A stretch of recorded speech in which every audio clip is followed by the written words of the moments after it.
Praise Lord. കർത്താവിൻ്റെ പരിശുദ്ധമായ നാമത്തിന് നന്ദിയോടെ സ്തോത്രം. അനുഗ്രഹിക്കപ്പെട്ടതായ നല്ല സമയത്തിനായിട്ട് ദൈവത്തെ തീരുമായി സ്തുതിക്കുന്നു. ഇന്നീ വൈകിയ സമയത്ത് വീണ്ടും കർത്താവിൻ്റെ മാറ്റമില്ലാത്ത വചനവുമായി നിങ്ങളുടെ മുൻപാകെ കടന്നു വരുവാൻ സ്വർഗത്തിലെ ദൈവം ഒരവസരം കൂടെ ഇളയവന് ദാനം ചെയ്തത് ഓർത്ത് ദൈവത്തെ തീരുമായി സ്തുതിക്കുകയാണ്. കർത്താവ് എല്ലാവരെയും ധാരാളമായി അനുഗ്രഹിക്കുമാറാകട്ടെ എന്ന് പ്രാർത്ഥിക്കുന്നു.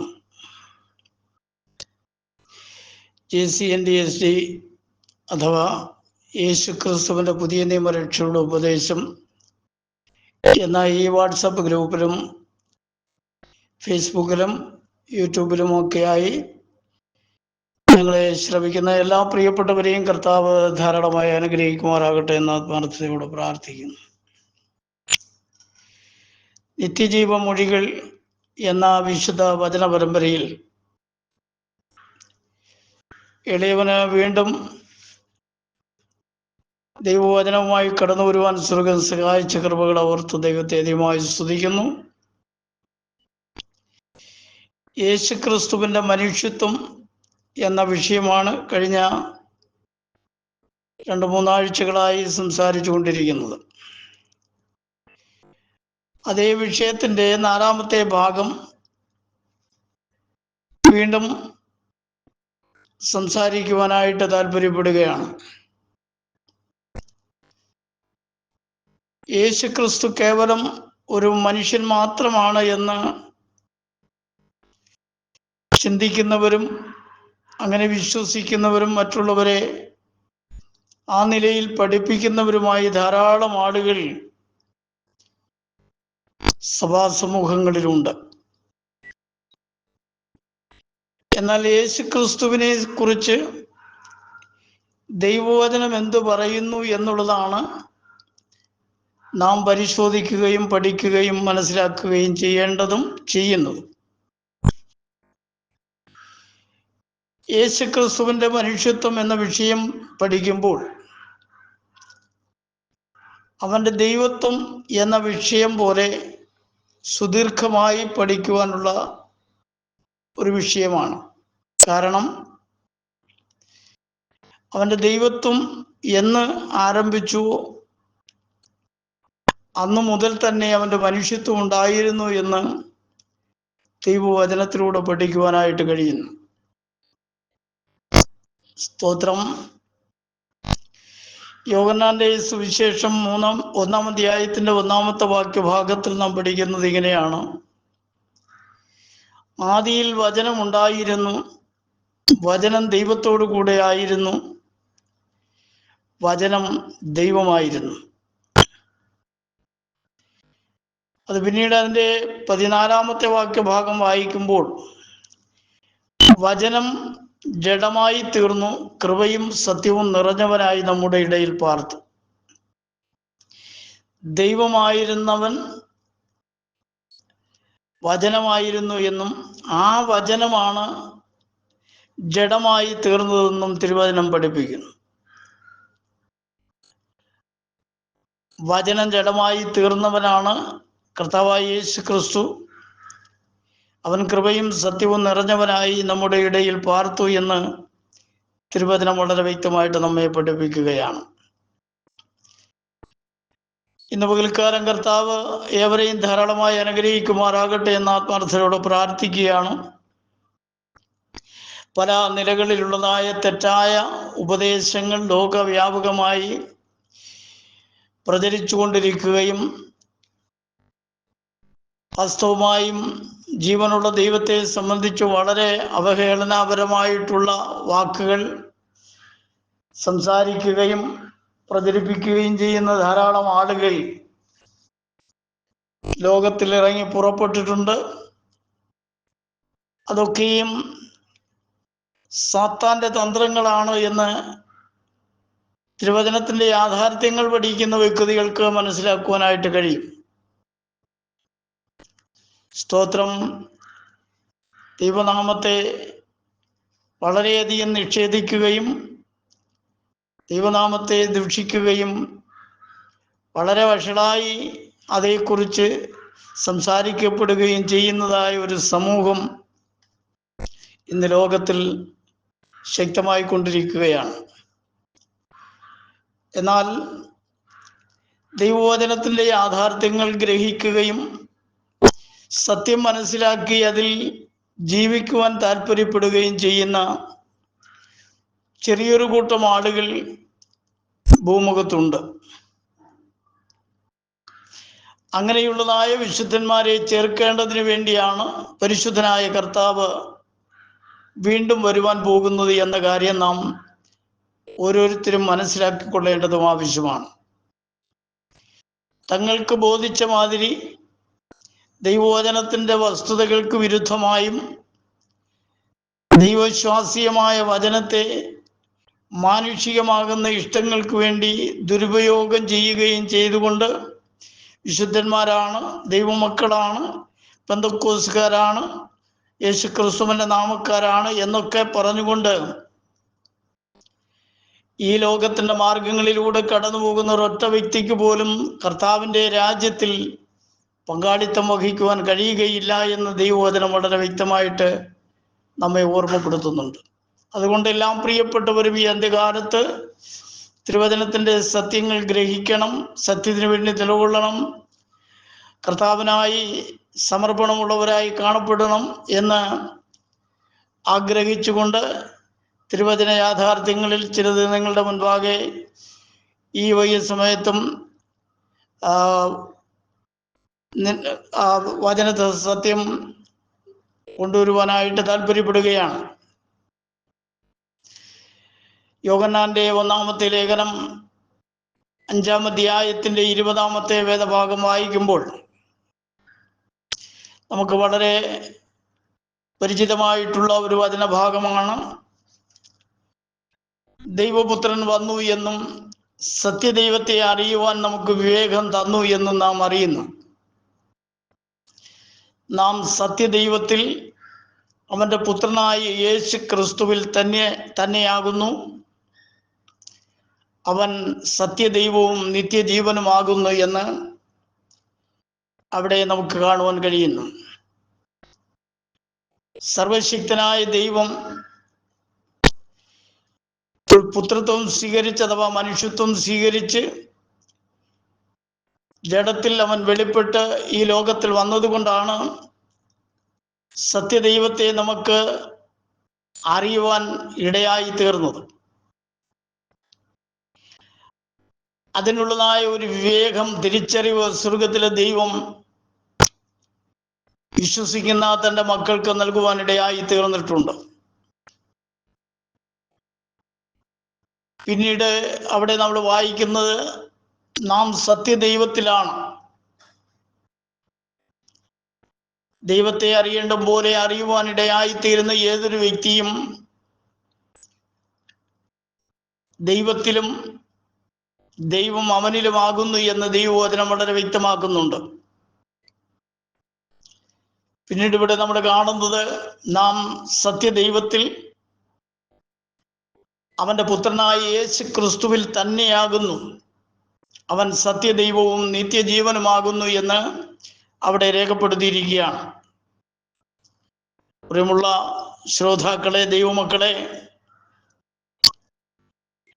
ഇന്ന് ഈ വൈകിയ സമയത്ത് ഞാൻ നിങ്ങളെ ഓർമ്മപ്പെടുത്തുവാൻ താല്പര്യപ്പെടുന്ന വിഷയം യേശു ക്രിസ്തുവിൻ്റെ മനുഷ്യത്വം എന്ന വിഷയമാണ്. അതിനോട് ബന്ധപ്പെട്ടാണ് തിരുവചനത്തിൻ്റെ ചില യാഥാർത്ഥ്യങ്ങൾ നിങ്ങളുടെ ശ്രദ്ധയിൽ കൊണ്ടുവരുവാൻ താല്പര്യപ്പെടുന്നത്. നാം വളരെ വ്യക്തമായിട്ട് മനസ്സിലാക്കിയിരിക്കണം, സർവശക്തനായ ദൈവമാണ് ജഡത്തിൽ വെളിപ്പെട്ടു വന്നത്. അവനിൽ വിശ്വസിക്കുന്നവർ ദൈവത്തെയാണ് അറിയുന്നത്. ദൈവം അങ്ങനെയുള്ളവരെയും അറിയുന്നു എന്ന് തിരുവചനം നമ്മെ പഠിപ്പിക്കുന്നു. നാം അവനിലാകുന്നു. അവന്റെ പുത്രനായ യേശു ക്രിസ്തുവിൽ തന്നെയാകുന്നു എന്ന് പറയുമ്പോൾ സർവശക്തനായ ദൈവം പുത്രത്വം സ്വീകരിച്ച് ലോകത്തിലേക്ക് കടന്നു വന്നു. അവനിലാണ് ഒരു ദൈവവിശ്വാസി ആയിരിക്കുന്നത് എന്ന് ദൈവവചനം പഠിപ്പിക്കുന്നു. അവൻ സത്യദൈവവും നിത്യജീവനുമാകുന്നു എന്നാണ് ആ ഭാഗം പഠിക്കുമ്പോൾ നമുക്ക് മനസ്സിലാക്കുവാൻ കഴിയുന്നത്. തെറ്റായ ധാരണകളും തെറ്റിദ്ധരിപ്പിക്കുന്ന തരത്തിലുള്ളതായ വ്യാജ ഉപദേശങ്ങളും മനുഷ്യനെ പാപത്തിന്റെ വഴികളിലേക്ക് കൊണ്ടുപോകുവാനും ശിക്ഷാവിധിയിൽ അകപ്പെടുത്തുവാനും അല്ലാതെ നിത്യമായ സന്തോഷത്തിലേക്ക് ഒരിക്കലും അവർക്ക് കടന്നു ചെല്ലുവാൻ കഴിയാതെ പോകും. അതുകൊണ്ട് സത്യം മനസ്സിലാക്കി സത്യത്തിനു വേണ്ടി നിലകൊള്ളുവാൻ കർത്താവിൻ്റെ നാമത്തിൽ വീണ്ടും നിങ്ങളെ ഓർമ്മപ്പെടുത്തുവാൻ താല്പര്യപ്പെടുകയാണ്.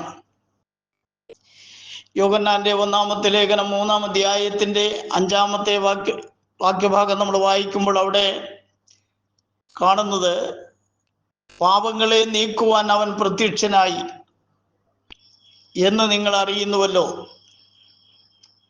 അവനിൽ പാപമില്ല എന്ന് കാണുവാൻ കഴിയുന്നു. കർത്താവായ യേശു ക്രിസ്തു പാപങ്ങളെ നീക്കുവാനായിട്ടാണ് പ്രത്യക്ഷമായത്. എന്നാൽ അവനിൽ പാപമില്ല എന്ന് നമുക്ക് കാണുവാൻ കഴിയുന്നു. സർവശക്തിയുള്ള ദൈവം മനുഷ്യനായി അല്ലെങ്കിൽ മനുഷ്യപുത്രനായി ലോകത്തിൽ വന്നു. മനുഷ്യരുടെ പാപങ്ങളെ നീക്കുവാനായിട്ടാണ് അവൻ കടന്നു വന്നത് എന്ന് ദൈവവചനം പഠിപ്പിക്കുന്നു. എന്നാൽ അവനിൽ യാതൊരു വിധമാകുന്ന പാപമോ ഊനമോ ഉണ്ടായിരുന്നില്ല എന്നും ദൈവത്തിന്റെ വചനം വളരെ വ്യക്തമായി പഠിപ്പിക്കുകയാണ്. സ്തോത്രം. എബ്രായ ലേഖനം 9-ാം അധ്യായത്തിന്റെ 28-ാമത്തെ വാക്യഭാഗത്തിൽ നാം ഇങ്ങനെ പഠിക്കുന്നു, ക്രിസ്തുവും അങ്ങനെ തന്നെ അനേകരുടെ പാപങ്ങളെ ചുമപ്പാൻ ഒരിക്കൽ അർപ്പിക്കപ്പെട്ടു. തനിക്കായി കാത്തു നിൽക്കുന്നവരുടെ രക്ഷയ്ക്കായി പാപം കൂടാതെ രണ്ടാമതും പ്രത്യക്ഷനാകുമെന്ന് അവിടെ രേഖപ്പെടുത്തിയിരിക്കുകയാണ്.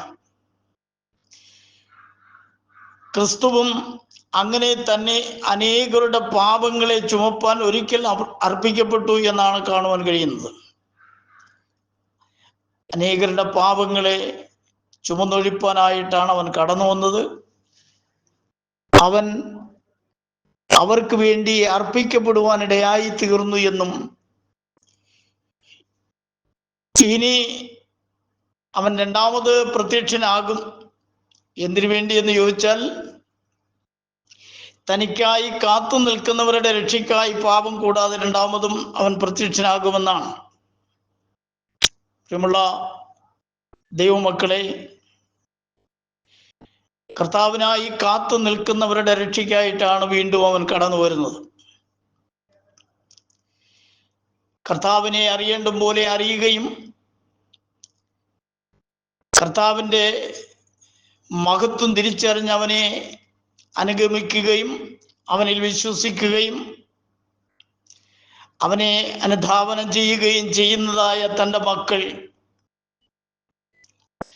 ഈ ലോകത്തിൽ പല വിധത്തിലുള്ളതായ കഷ്ടങ്ങളും പ്രയാസങ്ങളും ദുഃഖങ്ങളും ദുരിതങ്ങളും വേദനകളും നിന്ദകളും പരിഹാസങ്ങളും ഒക്കെ സഹിച്ചുകൊണ്ട് അല്പകാലം ഈ ഭൂമിയിൽ ജീവിക്കുകയാണ്. അങ്ങനെയുള്ള ദൈവമക്കളുടെ സ്തോത്രം, അവരുടെ ചിന്തയും താല്പര്യവും അവരുടെ പ്രവർത്തനങ്ങളെല്ലാം അരുമനാഥനായ കർത്താവിൻ്റെ രണ്ടാമത്തെ വരവിനെ ലക്ഷ്യമിട്ടുകൊണ്ടാണ്. അങ്ങനെയുള്ളവരുടെ രക്ഷയ്ക്കായിട്ട് അരുമനാഥനായ കർത്താവ് പാപമില്ലാത്തവനായി കടന്നു വന്ന് പാപമില്ലാത്തവനായി ജീവിച്ചതുപോലെ ഇനിയും പാപം കൂടാതെ അവൻ തൻ്റെ വിശുദ്ധന്മാരെ ചേർക്കുവാനായിട്ട് കടന്നു വരുമെന്ന് ദൈവവചനം നമ്മെ പഠിപ്പിക്കുന്നു. അതുകൊണ്ട് അവന് വേണ്ടി കാത്തിരിക്കുന്നതായ ദൈവമക്കൾ ഈ ലോകത്തിൻ്റെ യാതൊരു വിധമാകുന്ന മാലിന്യങ്ങളും വശവതരായി യാതൊരു വിധമാകുന്ന പാപ സ്വഭാവങ്ങളിലും കൂട്ടാളികളാകാതെ ഈ ലോകത്തിൻ്റെ ഭൗതികമാകുന്ന നേട്ടങ്ങൾക്കോ ധനസമ്പാദനത്തിനോ വ്യാജമായ യാതൊരു മാർഗങ്ങളിലേക്കും കടന്നു പോകുവാൻ ഇടവരാതെ വണ്ണം കഷ്ടതയോ പട്ടിണിയോ നഗ്നതയോ ഉപദ്രവമോ വേദനയോ രോഗമോ ഏത് ഭാരങ്ങളും പ്രയാസങ്ങളും കടന്നു വന്നിരുന്നാലും സകല പ്രതികൂലങ്ങളിൽ നിന്നും വിടുവിക്കുവാൻ ശക്തനും മതിയായവനുമായ കർത്താവിങ്കലേക്ക് നോക്കി വിശ്വാസത്തോടെ ക്രിസ്തീയ ജീവിതം നയിക്കുവാനിടയായി തീരണമെന്നാണ് ദൈവത്തിന്റെ വചനം നമ്മെ പഠിപ്പിക്കുന്നത്. ഈ ലോകത്തിന്റെ താൽക്കാലികമായിട്ടുള്ള നേട്ടങ്ങൾക്ക് വേണ്ടി അതിന്റെ പിന്നാലെ ഓടുന്ന വ്യക്തി ജീവിതങ്ങൾക്ക് ഒരിക്കലും കർത്താവിന്റെ രണ്ടാമത്തെ വരവിങ്കിൽ അവനോടുകൂടെ ചേരുവാൻ കഴിയുകയില്ല എന്നുള്ളതായ വസ്തുതയും നാം അറിഞ്ഞിരിക്കേണ്ടത് ആവശ്യമാണ്. അതുകൊണ്ട് സകലവിധമാകുന്ന പാപങ്ങളെയും വിട്ടൊഴിഞ്ഞിരിക്കുവാൻ കർത്താവിന്റെ നാമത്തിൽ ഓർമ്മപ്പെടുത്തുകയാണ്. കൊരിന്ത്യർക്ക് എഴുതിയ രണ്ടാമത്തെ ലേഖനം 5-ാം അധ്യായത്തിന്റെ 21-ാമത്തെ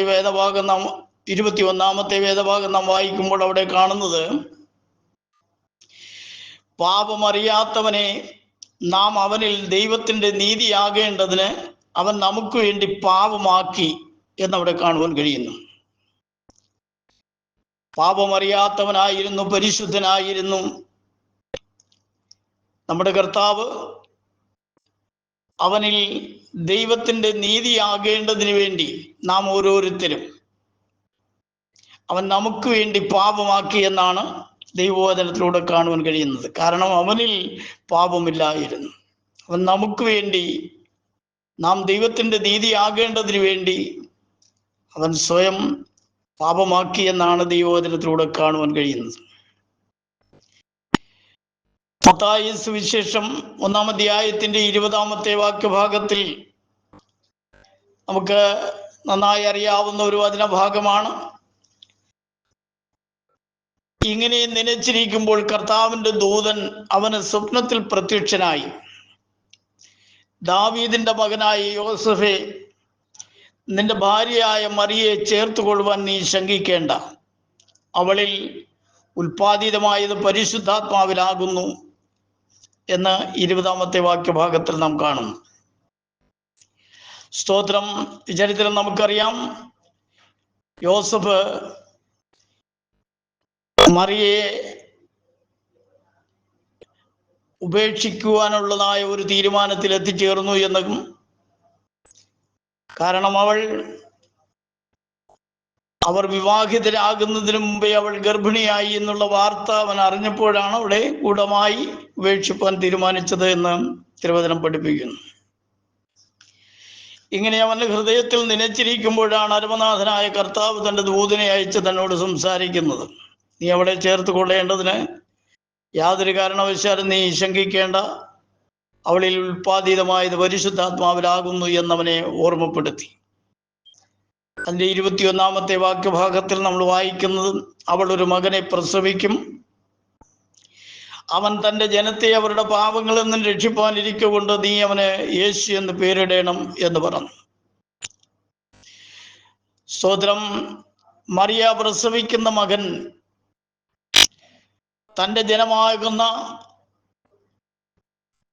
ഇസ്രായേലിന്റെ പാപങ്ങളിൽ നിന്ന് രക്ഷിക്കുവാനായിട്ടാണ് കടന്നു വരുന്നത്.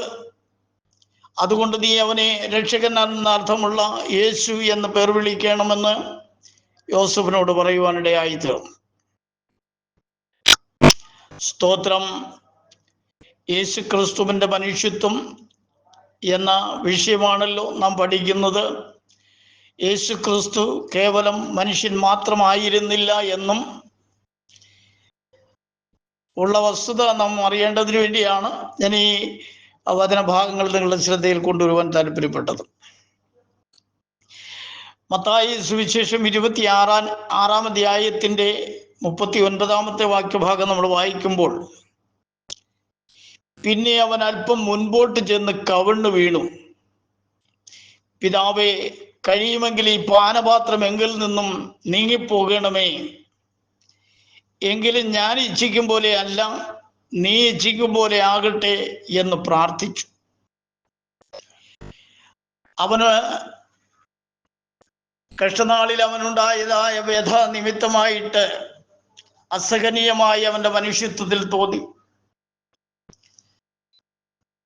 ആ വിധത്തിലുള്ളതായ ഒരു വ്യഥ അവൻ അനുഭവിച്ചു കൊണ്ടിരിക്കുമ്പോൾ അവൻ ദൈവം മുൻപാകെ കവിണ്ണു വീണ് തൻ്റെ പിതൃത്വത്തോട് അവൻ സംസാരിച്ചു, പ്രാർത്ഥിച്ചു.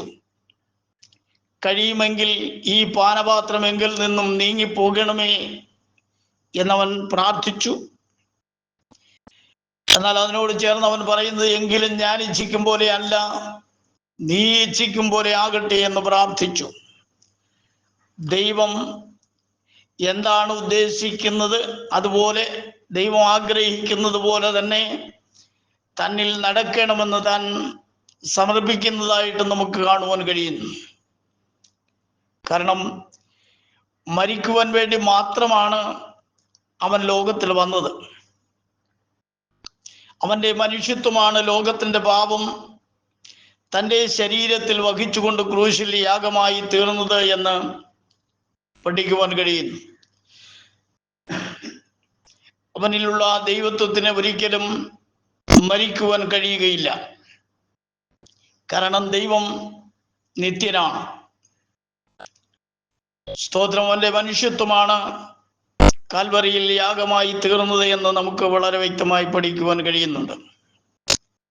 റോമാലേഖനം 8-ാം അധ്യായത്തിന്റെ 14-15 വാക്യഭാഗങ്ങൾ വായിക്കുമ്പോൾ ദൈവാത്മാവ് നടത്തുന്നവനെല്ലാവരും ദൈവത്തിന്റെ മക്കളാകുന്നു. ദൈവാത്മാവ് നടത്തുന്ന വ്യക്തികളാണ് ദൈവത്തിന്റെ മക്കൾ.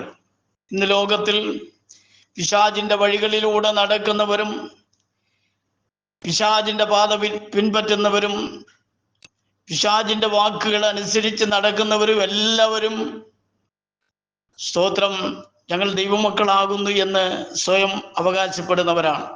കാരണം അവരുടെ വേഷം ആടിൻ്റെതാണ്.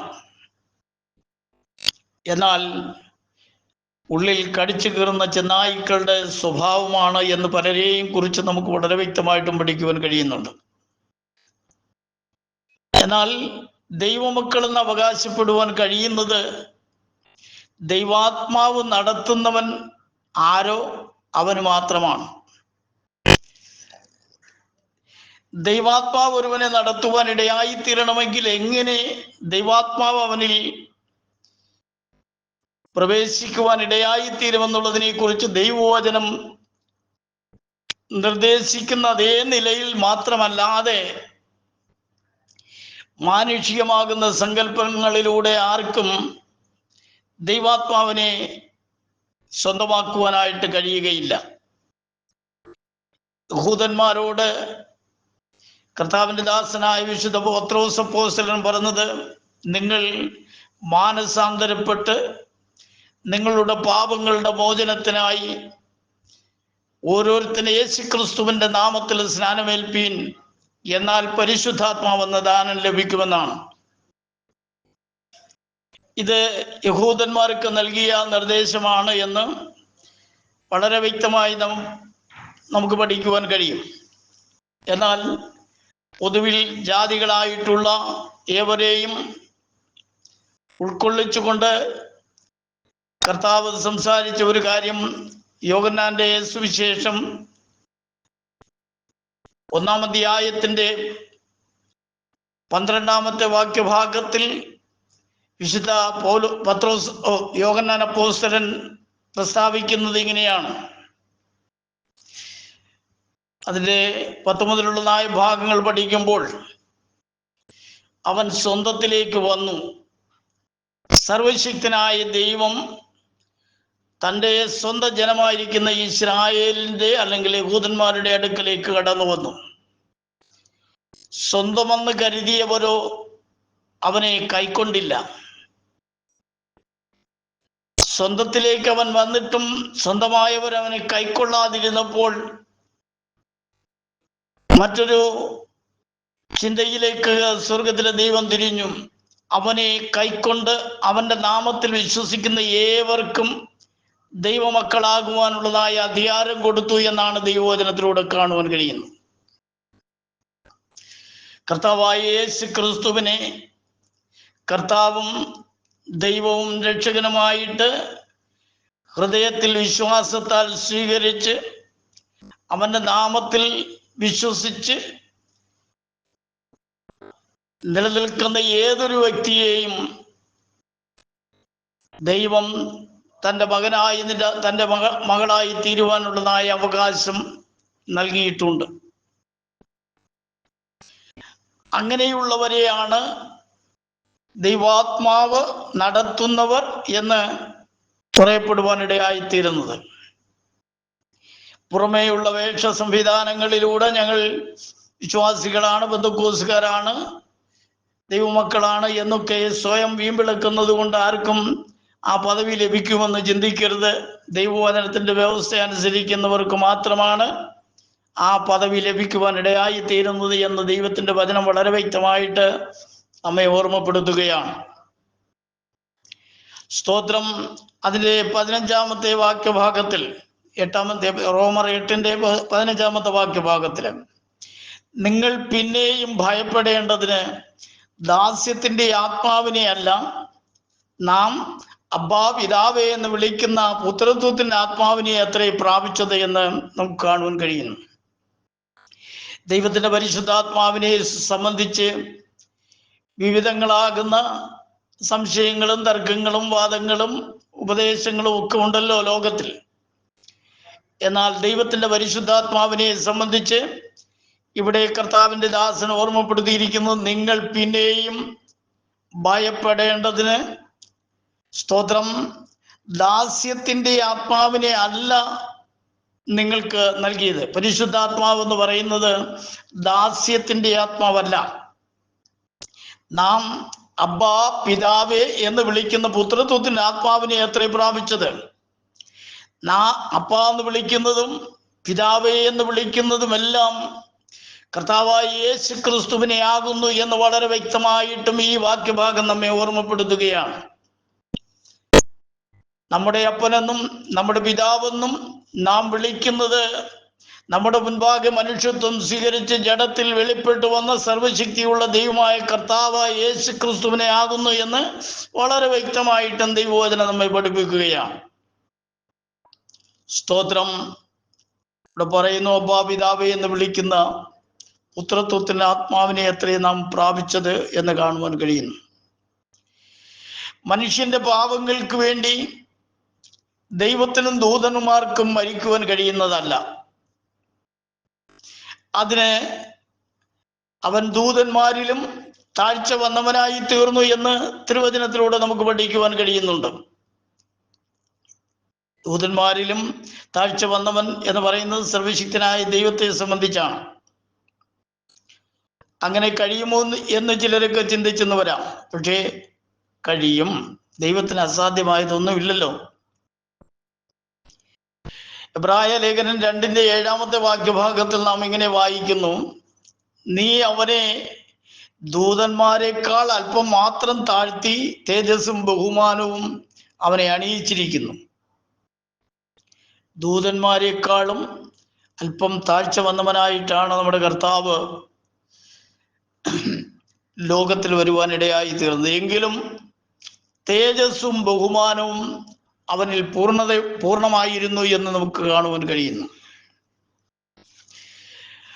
എബ്രായ ലേഖനം തന്നെ 9-ാം അധ്യായത്തിന്റെ 11-ാമത്തെ വാക്യഭാഗം നാം വായിക്കുമ്പോൾ അവിടെ നാം ഇങ്ങനെ വായിക്കുന്നു, ക്രിസ്തുവോ വരുവാനുള്ള നന്മകളുടെ മഹാപുരോഹിതനായി വന്നിട്ട് കൈപ്പണി അല്ലാത്തതായി എന്ന് വെച്ചാൽ ഈ സൃഷ്ടിയിൽ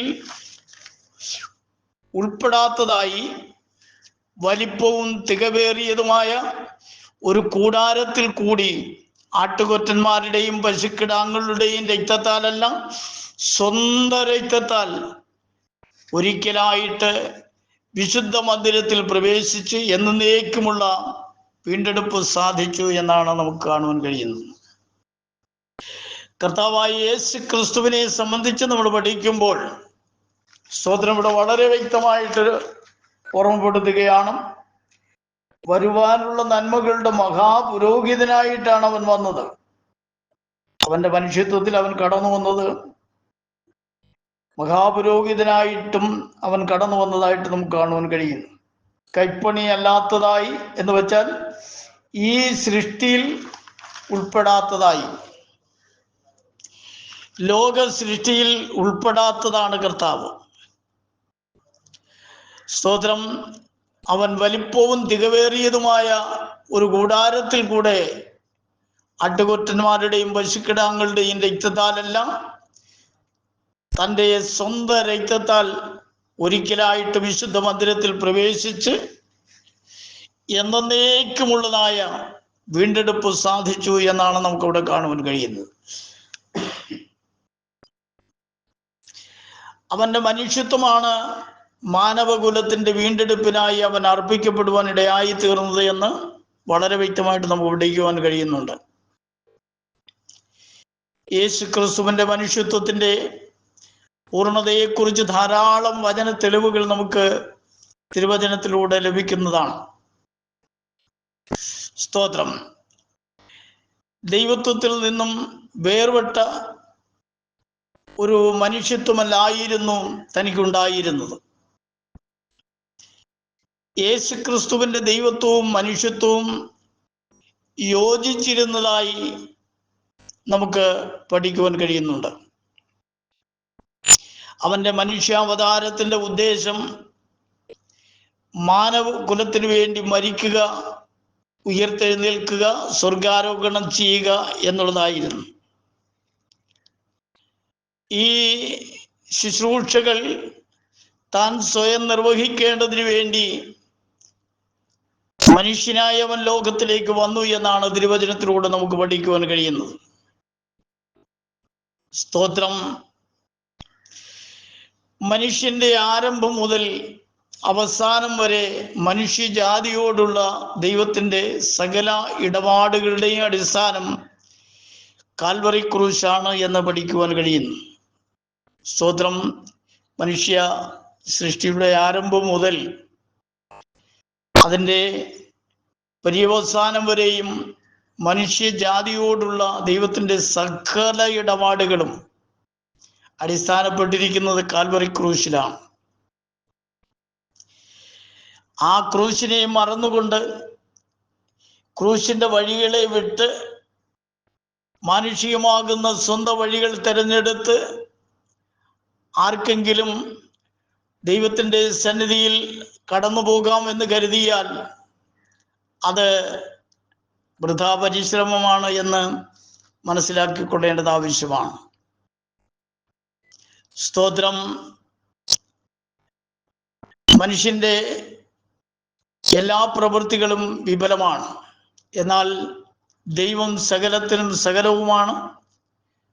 അവന്റെ എല്ലാ പ്രവൃത്തികളും തികവുള്ളതും പൂർണ്ണതയേറിയതുമാകുന്നു എന്ന് തിരുവചനത്തിലൂടെ നമുക്ക് പഠിക്കുവാൻ കഴിയുന്നു. ഇബ്രായ ലേഖനം 9-ാം അധ്യായത്തിന്റെ 22-ാമത്തെ വാക്യഭാഗം നാം വായിക്കുമ്പോൾ, ന്യായപ്രമാണ പ്രകാരം ഏകദേശം സകലവും രക്തത്താൽ ശുദ്ധീകരിക്കപ്പെടുന്നു, രക്തം ചൊരിഞ്ഞിട്ടല്ലാതെ വിമോചനമില്ല എന്ന് നമുക്കവിടെ കാണുവാൻ കഴിയുന്നു. ന്യായപ്രമാണത്തിന്റെ വ്യവസ്ഥയനുസരിച്ച് ഏകദേശം സകലവും രക്തത്താൽ ശുദ്ധീകരിക്കപ്പെടുന്നു എന്നാണ് കാണുവാൻ കഴിയുന്നത്. രക്തം ചൊരിഞ്ഞിട്ടല്ലാതെ പാപ വിമോചനമില്ല എന്നും നമുക്കവിടെ കാണുവാൻ കഴിയുകയാണ്. യേശുക്രിസ്തുവിന്റെ മനുഷ്യാവതാരത്തിൽ ഒരു യഥാർത്ഥ മനുഷ്യ സ്വഭാവം ഉള്ളവനായി നമുക്കവനെ കാണുവാൻ കഴിയുന്നു. മനുഷ്യ സ്വഭാവവും ജഡ സ്വഭാവവും തമ്മിൽ വ്യത്യാസമുണ്ട് എന്നും നാം അറിഞ്ഞിരിക്കേണ്ടത് ആവശ്യമാണ്.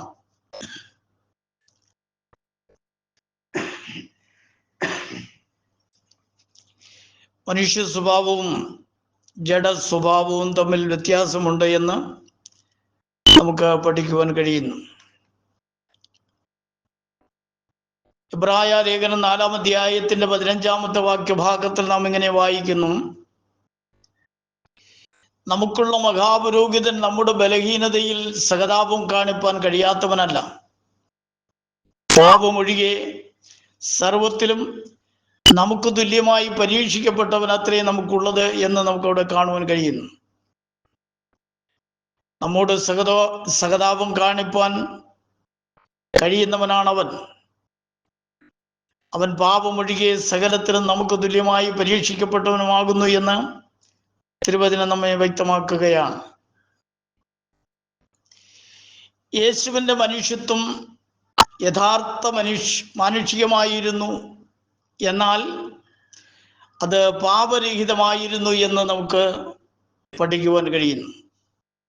യേശുവിൻ്റെ മനുഷ്യത്വം യഥാർത്ഥ മാനുഷികമായിരുന്നു എങ്കിലും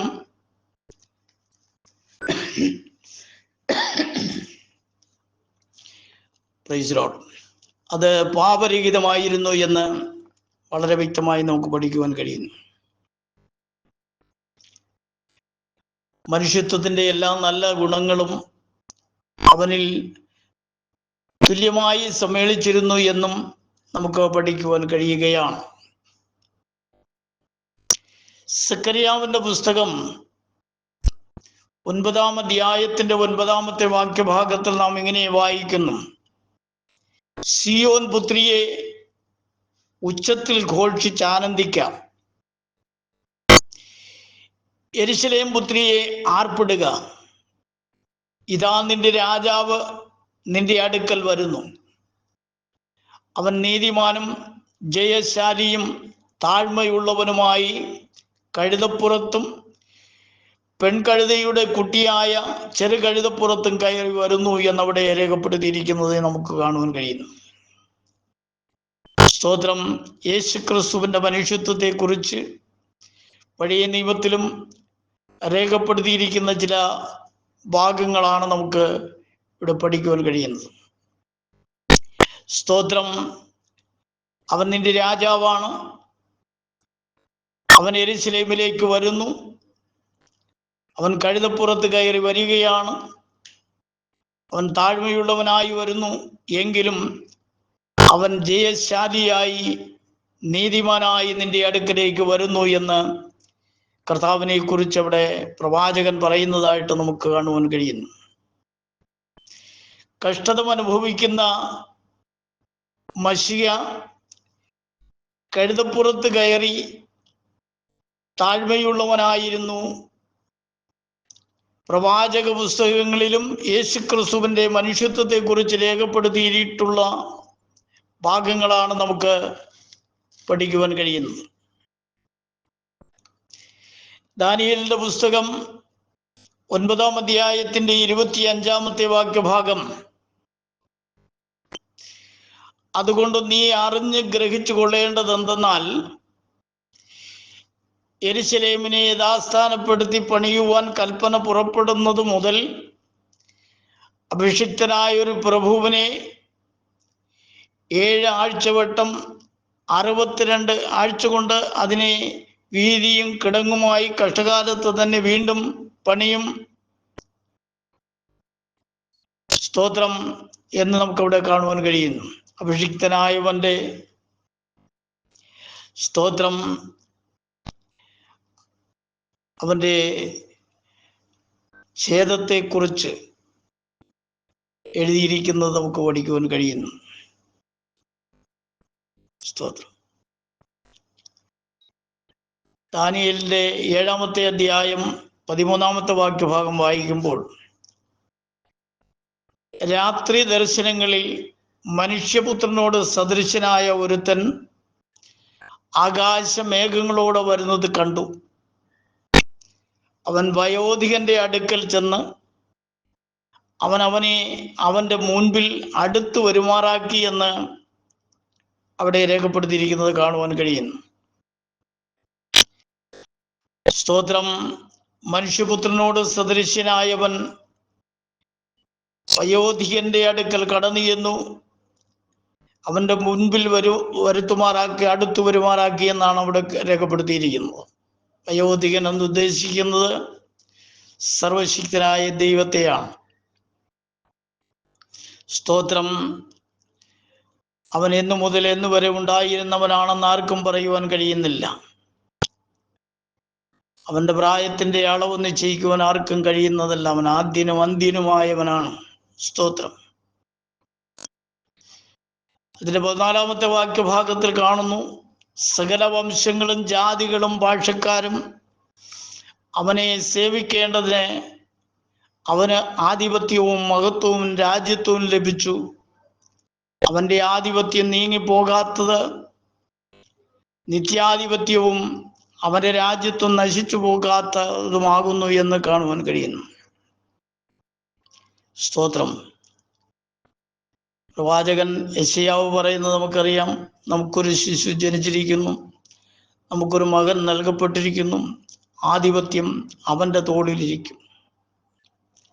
അവൻ അത്ഭുതമന്ത്രി, വീരനാം ദൈവം, നിത്യപിതാവ്, സമാധാനത്തിന്റെ പ്രഭു എന്ന് പേർ വിളിക്കപ്പെടുവാനിടയായിത്തീരും. സകലത്തിന്റെ ആധിപത്യം അവന്റെ മേലാണ്. അവന്റെ ആധിപത്യം നിത്യാധിപത്യമാണെന്ന് പ്രവാചകൻ പറയുന്നു. അവന്റെ രാജ്യത്ത് നശിച്ചു പോകാത്തതും എന്നേക്കും നിലനിൽക്കുന്നതുമാകുന്നു എന്നും കാണുവാൻ കഴിയുന്നു. അവൻ, സ്തോത്രം, നിത്യത മുതൽ നിത്യത വരെയും രാജാവാണ്, നിത്യരാജാവാണ്. വെളിപ്പാട് പുസ്തകം 19-ാം അധ്യായത്തിന്റെ 14 മുതൽ 16 വരെയുള്ളതായ ഭാഗങ്ങൾ നമ്മൾ പഠിക്കുമ്പോൾ സ്വർഗത്തിലെ സൈന്യം നിർമ്മലവും ശുഭ്രവുമായ വിശേഷ വസ്ത്രം ധരിച്ച് വെള്ള കുതിരപ്പുറത്ത് കയറി അവനെ അനുഗമിച്ചു. ജാതികളെ വെട്ടുവാൻ അവന്റെ വായിൽ നിന്ന് മൂർച്ചയുള്ള വാൾ പുറപ്പെടുന്നു. അവൻ ഇരുമ്പ് കോൽ കൊണ്ട് അവരെ മേയ്ക്കും. സർവശക്തിയുള്ള ദൈവത്തിന്റെ കോപവും ക്രോധവുമായ മദ്യത്തിന്റെ ചക്ക് അവൻ മെതിക്കുന്നു. പിന്നീട് അതിൻ്റെ 16-ാമത്തെ വാക്യഭാഗത്തിൽ നമ്മൾ വായിക്കുന്നത്, രാജാതിരാജാവും കർത്താതി കർത്താവും എന്ന നാമം അവന്റെ ഉടുപ്പിന്മേലും തുടമയിലും എഴുതിയിരിക്കുന്നു എന്ന് നമുക്കവിടെ കാണുവാൻ കഴിയുകയാണ്. അവൻ രാജാതിരാജാവാണ്, കർത്താതി കർത്താവാണ്. സ്തോത്രം. അവൻ സകലത്തിന്മേലും ആധിപത്യമുള്ളവനാണ്. അവന്റെ രാജ്യത്വത്തിനൊരിക്കലും ഭംഗം വരുന്നതുമില്ല. കർത്താവായ യേശു ക്രിസ്തു കേവലം മനുഷ്യൻ മാത്രമല്ല, അവൻ ജഡത്തിൽ വെളിപ്പെട്ടു വന്നവനാണ്. അവൻ വാസ്തവത്തിൽ രാജാതിരാജാവും കർത്താതി കർത്താവുമാണ്, സർവശക്തിയുള്ള ദൈവമാകുന്നു എന്ന് ദൈവവചനത്തിലൂടെ നമുക്ക് വളരെ വ്യക്തമായി പഠിക്കുവാൻ കഴിയുന്നു. എന്നാൽ മനുഷ്യനെ തങ്ങളുടെ പാപങ്ങളിൽ നിന്ന് വീണ്ടെടുക്കേണ്ടതിന് വേണ്ടി വീണ്ടെടുപ്പുകാരൻ എന്ന നിലയിൽ അവൻ മനുഷ്യത്വം സ്വീകരിച്ച് ലോകത്തിലേക്ക് വന്നു. ഇതാണ് വസ്തുത എന്നുള്ളത് തിരിച്ചറിയുവാൻ കഴിയുന്നവർക്ക് അത് രക്ഷയായി തീരും. അത് മനസ്സിലാക്കാൻ കഴിയാതെ വീണ്ടും അന്യഥാ ഉപദേശിക്കുന്ന ഉപദേശങ്ങളിൽ കുടുങ്ങിക്കിടക്കുന്നു എങ്കിൽ തീർച്ചയായിട്ടും അവൻ്റെ വരവെങ്കിൽ യാതൊരു കാരണവശാലും അവനോടുകൂടെ ചേരുവാനോ അവൻ്റെ രാജ്യത്തിൽ പങ്കാളിത്തം വഹിക്കുവാനോ കഴിയുന്നതല്ല. ഞാൻ 1-2 കാര്യം കൂടെ ഓർമ്മപ്പെടുത്തിക്കൊള്ളട്ടെ. അവൻ്റെ മനുഷ്യത്വത്തോട് ബന്ധപ്പെട്ടാണ്. യോഹന്നാന്റെ സുവിശേഷം 4-ാം അധ്യായത്തിന്റെ 26-ാമത്തെ വാക്യഭാഗത്തിൽ യേശു അവളോട്, നിന്നോട് സംസാരിക്കുന്ന ഞാൻ തന്നെ മശിഹ എന്ന് പറഞ്ഞു. ഇത് ശമരിയ സ്ത്രീയുമായിട്ടുള്ള സംഭാഷണത്തിന്റെ സാഹചര്യത്തിൽ കർത്താവ് അവളെ ഓർമ്മപ്പെടുത്തുന്ന ഒരു കാര്യമാണ്. ഞാനാണ് മശിഹ, ഞാനാണ് അഭിഷിക്തൻ, ഞാനാണ് ദൈവം, ഞാനല്ലാതെ വേറൊരുത്തനില്ല എന്ന്, ഇനി ഞാനല്ലാതെ വേറൊരുത്തൻ സ്തോത്രം രക്ഷകനായി വരികയും ഇല്ല എന്ന് അവളോട് പറയുന്നതാണ് നമുക്ക് കാണുവാൻ കഴിയുന്നത്. സ്തോത്രം. അപ്പോസ്തല പ്രവൃത്തി 18-ാം അധ്യായത്തിന്റെ 28-ാമത്തെ വാക്യഭാഗത്തിൽ യേശു തന്നെ ക്രിസ്തു എന്ന് തിരുവെഴുത്തുകളാൽ തെളിയിച്ച് ബലത്തോടെ യഹൂദന്മാരെ പരസ്യമായി കണ്ടിച്ചു കളഞ്ഞു എന്നാണ് കാണുവാൻ കഴിയുന്നത്. ഇത് അപ്പോലോസ് എന്ന് പറയുന്ന ദൈവദാസനെ സംബന്ധിച്ച് പറയുന്നതാണ്. അതിനെ വിവരിച്ച് പറയുവാനായിട്ട് സമയമില്ലാത്തതുകൊണ്ട് ഞാൻ പറയുന്നില്ല. യേശു തന്നെയാണ് ക്രിസ്തു, യേശു തന്നെയാണ് അഭിഷിക്തൻ, യേശു തന്നെയാണ് ദൈവം എന്ന് വളരെ വ്യക്തമായി കാണുന്നു. എന്നാൽ അവൻ്റെ മനുഷ്യത്വത്തെ സംബന്ധിച്ചാണ് നമ്മൾ പഠിച്ചത്. സ്തോത്രം. അവൻ്റെ മനുഷ്യത്വത്തെ സംബന്ധിച്ച് ധാരാളം കാര്യങ്ങൾ ഇനിയും നമുക്ക് മനസ്സിലാക്കുവാനുണ്ട്. ദൈവഹിതമായാൽ വീണ്ടും സ്തോത്രം ആ വിഷയം തന്നെ സംസാരിക്കണമെന്ന് താല്പര്യപ്പെടുന്നുണ്ട്. ദൈവം അതിനായിട്ട് ഇളവനെ സഹായിക്കട്ടെ. മറ്റൊരുത്തനിലും രക്ഷയില്ല. നാം രക്ഷിക്കപ്പെടുവാൻ ആകാശത്തിന്റെ കീഴിൽ മനുഷ്യരുടെ ഇടയിൽ നൽകപ്പെട്ട ഒരേ ഒരു നാമം കർത്താവായ യേശു ക്രിസ്തുവിന്റെ നാമമാണ്. അവനിൽ വിശ്വസിച്ച് ജീവരക്ഷ പ്രാപിക്കുവാൻ സകല പ്രിയപ്പെട്ടവരോടും കർത്താവായ യേശു ക്രിസ്തുവിന്റെ നാമത്തിലുള്ള എൻ്റെ ഒരു സ്നേഹ സന്ദേശം അറിയിച്ചുകൊണ്ട് ഞാൻ എൻ്റെ വാക്കുകളെ നിർത്തുന്നു. ദൈവം എല്ലാവരെയും ധാരാളമായി അനുഗ്രഹിക്കുമാറാകട്ടെ. ഇളയവന് വേണ്ടി ഈ അവസരത്തെ വേർതിരിച്ചു തന്ന ഇതിൻ്റെ സംഘാടകരായിരിക്കുന്ന എല്ലാ അഡ്മിന്മാർക്കും കർത്താവിൻ്റെ ദാസന്മാർക്കും ദൈവമക്കൾക്ക് ഏവർക്കും കർത്താവിൻ്റെ നാമത്തിൽ എൻ്റെ സ്നേഹവും നന്ദി അറിയിക്കുന്നു. ഇളയവനെ ബലപ്പെടുത്തിയ സർവ്വലഭനായിരിക്കുന്ന കർത്താവിന് സകല മാനവും മഹത്വവും കരേറ്റിക്കൊണ്ട് ഞാൻ എൻ്റെ വാക്കുകളെ നിർത്തുന്നു. ദൈവം എല്ലാവരെയും അനുഗ്രഹിക്കട്ടെ. നമുക്ക് കണ്ണുകളെ അടയ്ക്കാം, ഒരു വാക്ക് പ്രാർത്ഥിക്കാം. പരിശുദ്ധനായി ഞങ്ങളുടെ ദൈവമേ, സ്വർഗ്ഗ കർത്താവെ, അനുഗ്രഹിക്കപ്പെട്ടതായ നല്ല സമയത്തിനായിട്ട് നിന്നെ സ്തുതിക്കുന്നു. അല്പസമയം നിന്റെ വചനത്തിൽ നിന്നും കർത്താവായ യേശു ക്രിസ്തുവിൻ്റെ മനുഷ്യത്വം എന്ന വിഷയത്തോട് ബന്ധപ്പെട്ട് തിരുവചനത്തിൽ നിന്നും ചില കാര്യങ്ങൾ ഓർമ്മപ്പെടുത്തുവാൻ സ്വർഗം ഇളയവനെ സഹായിച്ചത് കൊണ്ട് സ്തോത്രം. കർത്താവെ, സകല കാര്യങ്ങളും നിന്റെ കുഞ്ഞുങ്ങൾക്ക് ഏവർക്കും അനുഗ്രഹമായി തീരുവാൻ സഹായിക്കണം. കേൾക്കുന്നവരെല്ലാം അനുഗ്രഹിച്ചാട്ട് സകല ആത്മീയ അനുഗ്രഹങ്ങളാൽ നിറയ്ക്കണം. സകല മഹത്വപരിചിയുടെ വരവിനായിട്ട് ഒരുങ്ങണം. യേശു ക്രിസ്തുവിൻ്റെ നാമത്തിൽ തന്നെ ആമേൻ. Praise the Lord. ഹല്ലേലൂയ.